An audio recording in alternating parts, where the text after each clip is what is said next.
I remember the house collapsed on us, the fire everywhere. I hear my mother screaming and my father also. Yeah, it was terrible.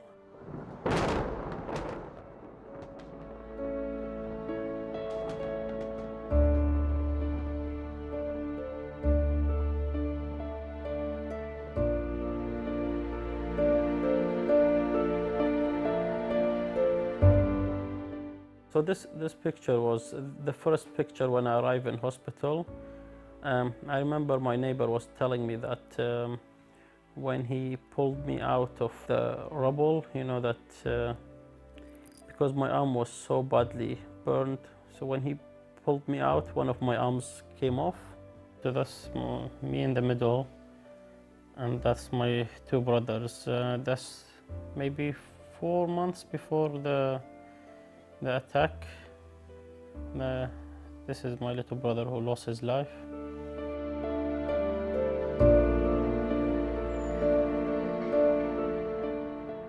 You know, we were just hoping for a better life. We were thinking that getting rid of Saddam, we will have a good future for Iraq. Yeah, but it's never turned to happen. I never know any family that they haven't lost a loved one. You know?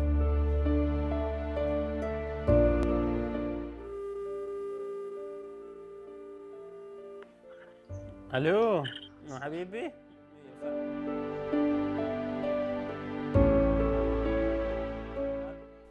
Yeah, I have a very good relationship with Yusuf. He's always spoiling me, you know. He doesn't let me do anything. He's trying to be my carer, you know. He's taking good care of me.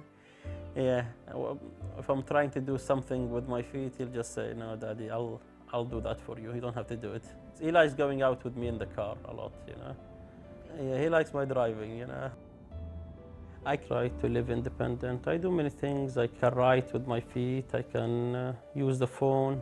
I can also hug him with my feet, you know. So it's okay with that. Yeah.